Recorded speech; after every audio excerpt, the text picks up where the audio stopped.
The National Broadcasting Company reminds its listeners that regular programs will be interrupted for the broadcast of any important news developments. Today, the Hamburg radio announced the death of Adolf Hitler. This report from the enemy has had no official confirmation from allied sources. Should any developments occur on this story of Hitler or any other major story, you will be kept informed by NBC. The Johnson Wax Program with Fibber McGee and Molly.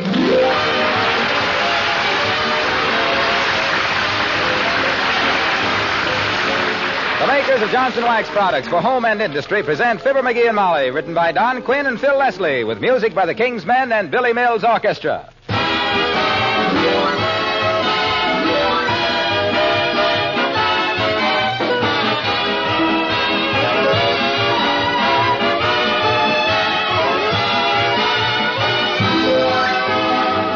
I haven't talked to you for a long time about your automobile. Do you mind if I offer a suggestion?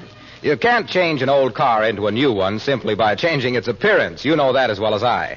And, of course, the tires and engine are more important than the finish. But believe me, with very little effort and money, you can make a tremendous difference in the looks of your car and in your satisfaction in driving it.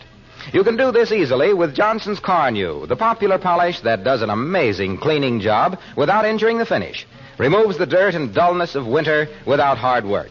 Car New is a liquid. You apply it, let it dry to a powder, and wipe it off. The result is something you'll just have to experience yourself to believe. If I were you, I'd buy a package of Johnson's Car New and clean and polish my car this week. You won't regret it. It's spelled C-A-R-N-U, Johnson's Car New.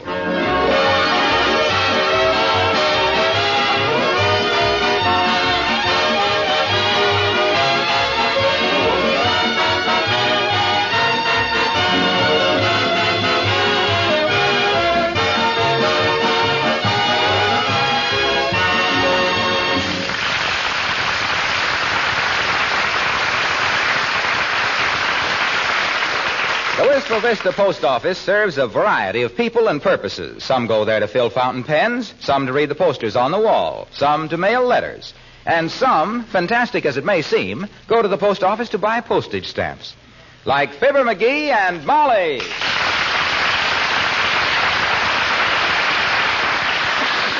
Did you get your stamps, dearie? I'll get them in a minute, Molly. I'm busy reading these posters. Look at them. Wanted for murder. Wanted for counterfeiting. Wanted for kidnapping. Wanted for robbery. My goodness. Look at the one on the left there. Torpedo Gronsky. He'd make a lovely calendar for some exterminating company. Boy, oh boy, I haven't seen so many hot mugs since the barbershop caught fire. Well, let's get on home, dearie. I've got Wait a minute, Molly. Wait. I want to look at the rest of these pictures. These crooks fascinate me. Look at this one, for instance. $6,000 reward. Wanted in 12 states. I take back what I've always said, McGee. What have you always said? That it was a nice, warm feeling to know that you were really wanted. Well, they really want this guy. For murder, arson, robbery, stealing, starting fires, and picketpocketing. Picketpocketing? Don't you mean pocket picking? No, picketpocketing. He busted up a union meeting with a shotgun. Boy, I'd like to lay my hands on that guy. $6,000 reward. Now, take it easy, Dick Tracy. Wow. In the first place, this crook, what's his name? Briefcase Bronson. On account of he always carries a couple of guns in a briefcase. Well, he certainly looks harmless. Why, he looks like a school teacher. Ah, don't let the glasses fool you, baby. That bozo is as heartless as western celery. Wait just a minute, Fly. I want to memorize his description. Mild blue eyes, light brown hair, slightly bald, neatly dressed, mole on left hip. Well, that's a big help. Mole on left hip. How on earth could you... Uh-oh, look who's coming across the lobby, McGee. Mrs. Carstairs. Huh? Oh, my gosh. What's she doing in the post office? Don't she realize she might have to rub shoulders, to say the least, with the common riffraff? Well, for the taxes she pays, dearie, they ought to carry her back and forth in a fur-lined mail sack. You know, they say that you... how do you do, Mrs. Carstairs? How do you do, Mrs. McGee? What a pleasant surprise meeting you. Hi, Carsty. Oh, how do you do, Mr. McGee? What a pleasant... My, isn't this a busy place? Well, it really is, Mrs. Carstairs. Fascinating. My husband and I spent 22 hours in here one day. 22 hours? How frightfully boring. Yeah, painful, too. I had my hand caught in the mail slot. Tried to get my letter back when I remembered I didn't have a stamp on it. You come down to mail a letter, Mrs. Carstairs? No, my dear. I came down here to issue a protest. I definitely do not like the new 3-cent stamps. Oh, well, that's too bad, Carsty. What's your objection? The glue on them tastes like glue? I object to the color, Mr. McGee. That horrible magenta. For years, I've been using a pale blue stationery, and the combination of pale blue and magenta is simply revolting. And so are you. I beg your pardon? I mean, you're revolting against the color of the stamps. Oh, yes. I see what I hope you mean. Well, it looks like you got the government in a nasty corner, Carsty. They certainly can't ask you to change the color of your stationery. Indeed not. In fact, Mr. McGee, I think I shall suggest that they issue a 3-cent stamp in a cerulean or Copenhagen blue, perhaps with your picture on it. Oh, well, gee, thanks. That's pretty flattering, Carsty. I thought they never used pictures of living people on stamps. That is correct. Well, I must be going. Good day. Good day, Miss Carstairs. Well, now there goes a tomato that don't even know she's a tomato.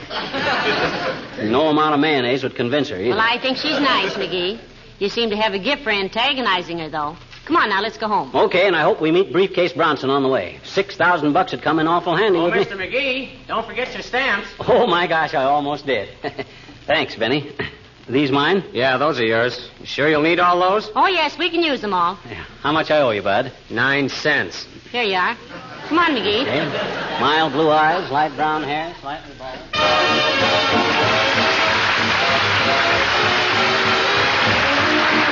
Billy Mills and the orchestra and Evelina.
McGee, where are you? Right here in the living room. What are you doing? I'm trying to get WVIS on the radio. Oh, having trouble with it? Yeah, a little. How? I can't find the radio. You can't find it. Oh, silly. You threw your top coat over it. On the table there. Huh? Oh, yes. See if you can get Walter Winchell. Winchell was on Sunday. We're a little late. I know, but when we bought this radio, they said it was a late model, so maybe you could... And Mayor Carl Treble of Peoria, Illinois, who takes office tonight, announces that Peoria, starting today, will be a regular stop on the American Airlines. Oh? Peoria, as you probably know, is the birthplace of that famous and much-loved radio comedy team. Oh, boy. Amos and Andy. Oh. And now for the local news as time will allow. Wistful Vista police are on the alert today for the notorious Briefcase Bronson, bank robber, confidence man, and murderer, who escaped from the custody of deputy sheriffs late yesterday. Authorities have... What'd I tell you, Molly? Briefcase Bronson is still on the loose, and $6,000 on his head. Get that greedy look out of your eyes, dearie. Let the police catch him. You know, that's what we pay taxes for. Oh, yeah? The cops in this town couldn't catch a stalled bus on a dead-end street. I think I'll call him up and offer to handle this end of town for him. I'll get a few guys together and drag out the throw net. Throw out the dragnet. Sure. I'll take Uncle Sycamore's old six-shooter, and if Briefcase Bronson pulls a gun on me, I'll fill him so full of lead they'll have to embalm him in a smelter. Now, just a minute. Here. I'll blast him down, that's what I'll do. Oh. I'll walk right up to him and I'll say, quiet and deadly, I'll say, okay, Bronson, I says, it's curtains this time. Then he'll go for his rod. What for, to hang the curtains? He'll go for his gun. I beat him to the draw. He sees I got him. He's yellow. He drops his gun. I stoop to pick it up. He hits me on the head and knocks me out. Hey, that didn't work out very good, did it? And while you lie there more unconscious than usual, Bronson disguises himself as a bottle of mint sauce and takes it on the lam. Well, if the police department will give me a free hand, I'll bet you... Come in. Oh, hello, Dr. Gamble. Hello, Molly. And how are you today, slump seat? Hi, Stork Chaser. I'm as well as a man could be who has a family doctor who took his degree at the stockyards. Don't be insulting, McGee. Dr. Gamble is considered one of the best diagnosticians in the country. In the country, that's quite possible. Anybody can diagnose a bee sting. And you're just the kind of a simpleton who gets stung by a bee and then runs out and slaps a handful of mud on it. Say, I've heard that was very good for bee stings, Doctor. So have I. Well, is it or ain't it? Frankly, Trout Face, I wouldn't know. The Chinese used fruit mold poultices for 1,000 years, but now we call it penicillin and write articles about it. Savages have been dunking themselves in hot mud holes since time began, but we're educated. We call it hydrotherapy. It's very discouraging. Well, I tell you, I'd suggest you don't carry anything very valuable when you make your calls, Doctor. Briefcase Bronson is hiding out in Wistful Vista, Doc. I'm going to see if I can nail him and collect the $6,000 reward. Look, my boy, I've got enough trouble keeping you on your feet without having to plug up a lot of leaks in your baggy frame caused by standing too close to a public enemy with a .45. Oh, I can take care of myself. Yes, you're in fine condition to go chasing gangsters. You wouldn't last 2 rounds with a revolving door. I don't know. He's got a great big pistol that belonged to his Uncle Sycamore, Doctor. You betcha. And he knows where the trigger is without even looking. I'm pretty fast on the draw, too, Doc. Watch this. Suppose I was packing a gun. Guy makes a false move, and I whip my hand back like this. Hey, get me loose, will you, Molly? What's the matter with him? Oh, dear, he's got his thumb caught in his belt. There you are, dearie. Thanks. And this is the little fumble fist who's going after Briefcase Bronson? The way you stick your neck out, buddy, you'd give a giraffe a terrible inferiority complex. Don't worry about me, Fatso. You go peddle your pale pills to pink people. I'll do the bandit catching. Yes, you probably will. When he sees you gumshoeing after him, he'll fall down laughing, and you can jump on his stomach. Well, I'll be at my office pretty late tonight if you need me for anything, like, say, sewing your ears back on. So long now.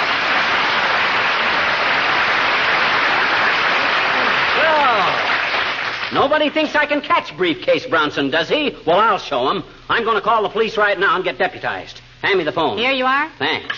Hello, operator. Give me the Wistful Vista Police... Oh, is that you, Myrtle? Oh, dear. How's every little thing, Myrt? It is, eh? What say? Your grandmother got a sock in the what? Oh, that's too bad. Now, Myrt. who on earth would hit an old lady, McGee? Oh, nobody hit any old lady. Her grandmother got a sock in the hinge of her sewing basket. Tore a big hole in the heel. What say, Myrt? Okay, well, I was trying anyway. I'll call later.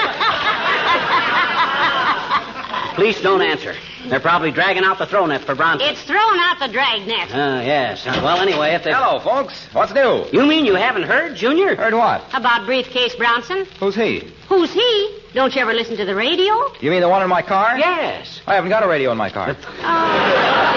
For goodness sakes, Mr. Wilcox, haven't you heard about Briefcase Bronson, the desperado who was somewhere in Wistful Vista? Gee, no. What's he doing here? He's on the lam, Junior, and there's $6,000 reward for him, and I'm just the guy that would like to glom onto it. Well, believe me, pal, he'll be awfully hard to track down in this town. Why, Mr. Wilcox? Well, look, if he's hot, he won't dare go to hotels or restaurants. No. He'll have to eat someplace, won't he? I suppose so. So what's the answer? He'll have to break into houses for food. That's why he'll be so hard to track down.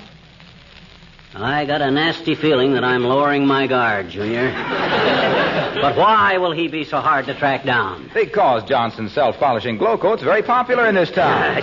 And any tracks he leaves in Wistful Vista kitchens will be wiped off the linoleum so fast by proud housewives there won't be any trace of him. Molly, you know how easy a glow-coated floor is to keep clean. Yes, I do, Mr. Wilcox, but after all... You see, at this particular season with mud and rain so often tracked onto kitchen floors, practically all smart housewives are protecting and preserving and beautifying their kitchen linoleum with Johnson's glow coat. Yeah, but look, And the minute they see a muddy footprint or a spot of something spilled, they grab a damp cloth and presto, off it comes. And knowing how easy glow coat is to apply and how it shines as it dries, why, one housewife tells another and she spreads the good word, and that's why almost every home in this town uses glow coat. Well, I gotta go. So soon, Mr. Wilcox? Yeah. Go down and get sworn in as a special cop and go after that $6,000 reward. No, just a darn minute there, Junior. You're muscling in on my territory. This was my idea. Yeah, but my uncle is on the police force. Big Tony Wilcox. I got a drag and you haven't. However, if you catch him and I don't, I'll split the reward with you. Well, that's better. Shake. Okay. See you later, pal. So long.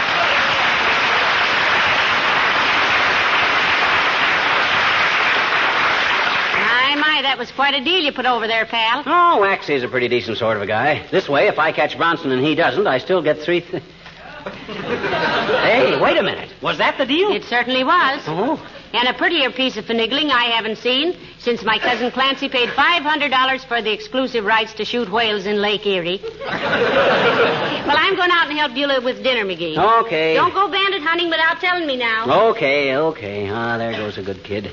She knows that as a deputy sheriff, I got more chance of being swore at than swore in.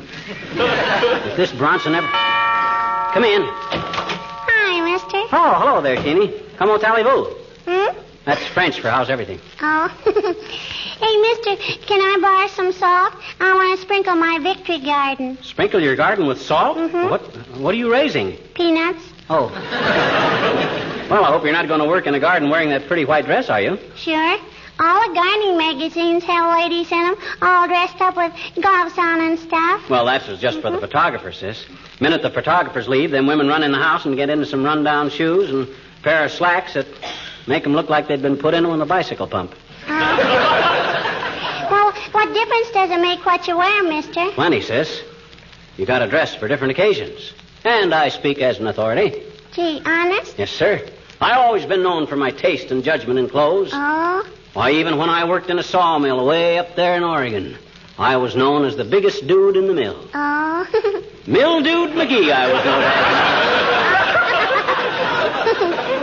Mildude McGee, a magnificent mask of masculine muscle, mesmerizing moonstruck maidens from Minneapolis, Minnesota to Missoula, Montana, in my made-to-measure moleskin mackinaw with matching moccasins, maroon mittens, and magenta muffler. Mentioned most every month in many of the men's magazines as the mirror and model for male millinery merchants, meticulous material manufacturers, and miscellaneous members of the metropolitan mob. A merry, modest mug. But have you got a question, sis? No, well, I'm going to spare him if you're going to go on like this.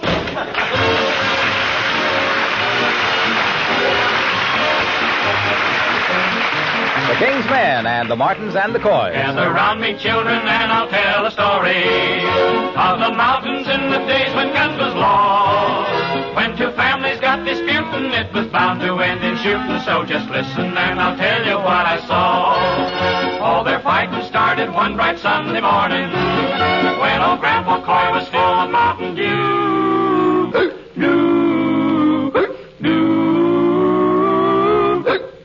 Just as quiet as a church mouse, shh, he stole in the Martins' hen house, shh, for the Coys they needed eggs for breakfast too. Oh, the Martins and the Coys, they was reckless mountain boys, and old Grandpa Coy, he was the first to go. Though he saw the Martins coming, he had hardly started running when a volley shook the hills and laid him low. After that, they started out to fight in earnest, and they scarred the mountain up with shot and shell. There was uncles, brothers, cousins. Why, they bumped each other by the dozen. Just how many bit the dust, it's hard to tell. Now the sole remaining Coy was Handsome Henry, while the one surviving Martin's name was Grace. Hank was set to pull the trigger when he saw her pretty figure. You could see that love had kicked him in the face. Oh, the Martins and the Coys, they was reckless mountain boys, but they say their ghostly cussing gives you chills. 'Cause the hatchet sure was buried when sweet Grace and Henry married.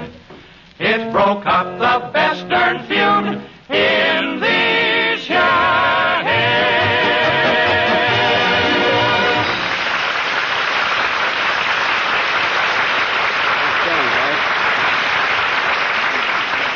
Hey, Molly, I was just listening to the radio, and they think Briefcase Bronson is holed up in the old car barn. Oh, really? Yeah, they're searching the amusement park now. Why are they searching the amusement park if they think he's in the old car barn? What do you want him to do, get shot? I think I'll drop down to the police station right after dinner, and... Hey, when is dinner? Almost any time now. I'll ask Beulah. Yeah. Oh, Beulah! Beulah! Somebody ball for Beulah?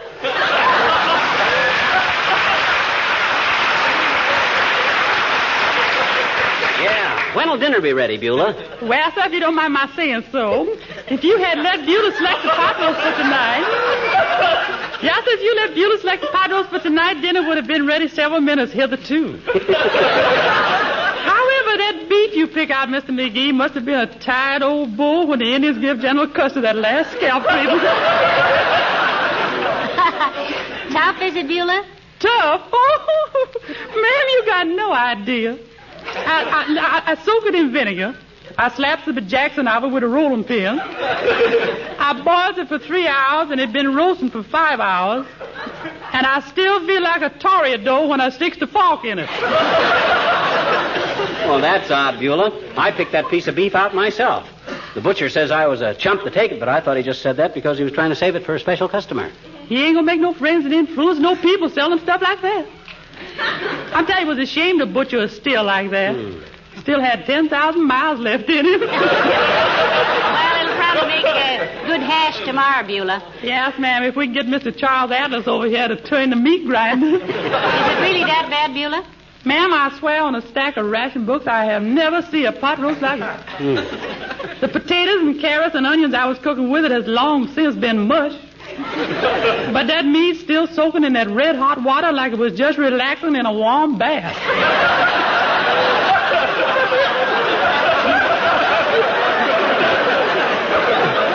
Well, that's probably a cut off the cow that jumped over the moon, Beulah. All muscles. Oh, cut the jump over the moon. You know, he's just laying back waiting for me with that.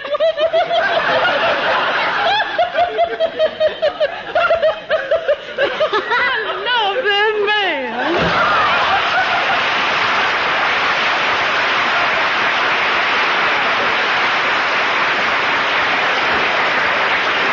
I think I better go out and take a look at that pot roast myself, dearie. Okay, I'll see if I can find Uncle Sycamore's old pistol. So if I get deputized by the police, I'll be all set. Well, now be careful. Be careful, she says. As if I didn't know how to handle guns. Why, my father gave me a .22 rifle when I was 13. And bullets for it when I was 25. Anyways, I ought to be. Come in. Good evening. Hi, Bud. What's on your mind? If you got magazines in that briefcase, I warn you that we... Briefcase?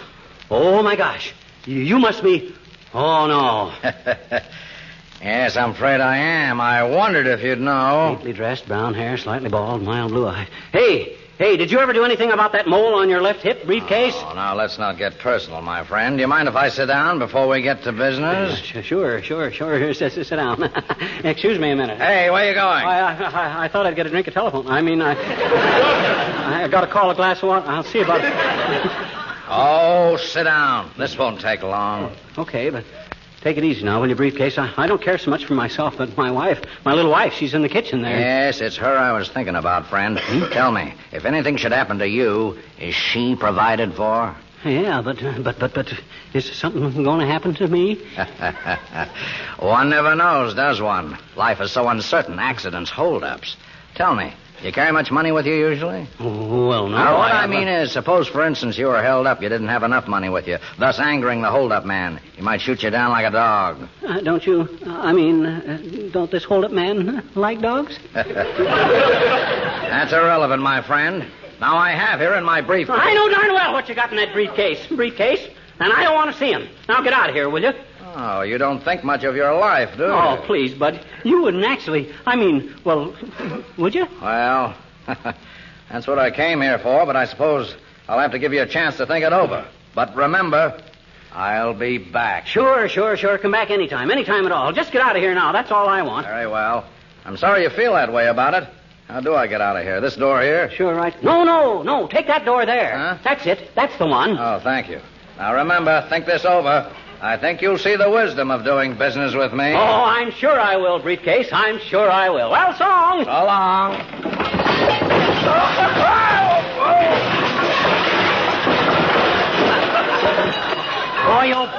Boy, the moose head got him. Knocked him cold. I got him. Hey, Molly, come here, quick. What on earth are you yelling about, McGee? And what have you done to Mr. Davis? I let him open the closet door, and that moose head knocked him cold. Get the police. Who? Mr. Davis, the new insurance man. Insurance man? Why, sure, he always calls on Tuesday to collect our 35-cent premium. Oh, my gosh. Then this isn't... Oh, my arm. Mr. Davis, I'm terribly sorry. Are you hurt? Oh, my arm. I think it's broken. Gee whiz, Bud, I wouldn't have had this happen for the world. It was all a mistake. You sure that arm is busted? Yes, I'm sure. Oh, and me with no insurance. This is ridiculous.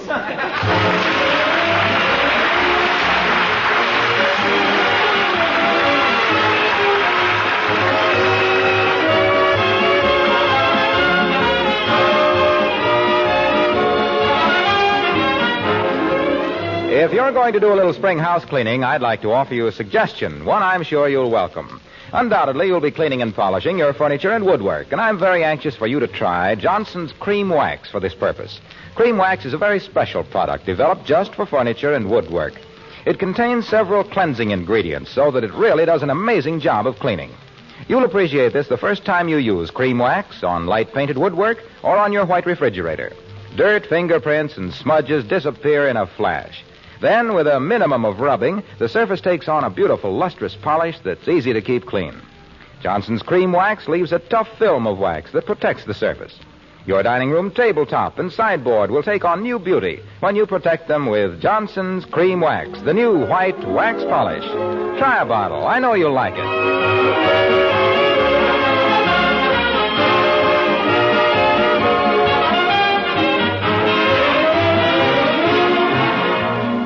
Here's a short message to all our friends in Canada.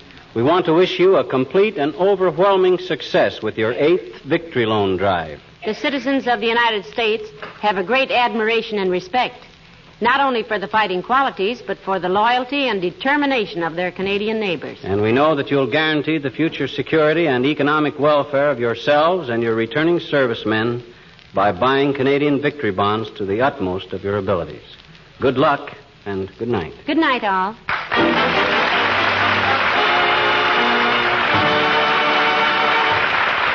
This is Harlow Wilcox, speaking for the makers of Johnson Wax Finishes for home and industry, inviting you all to be with us again next Tuesday night. Good night. This is the National Broadcasting Company.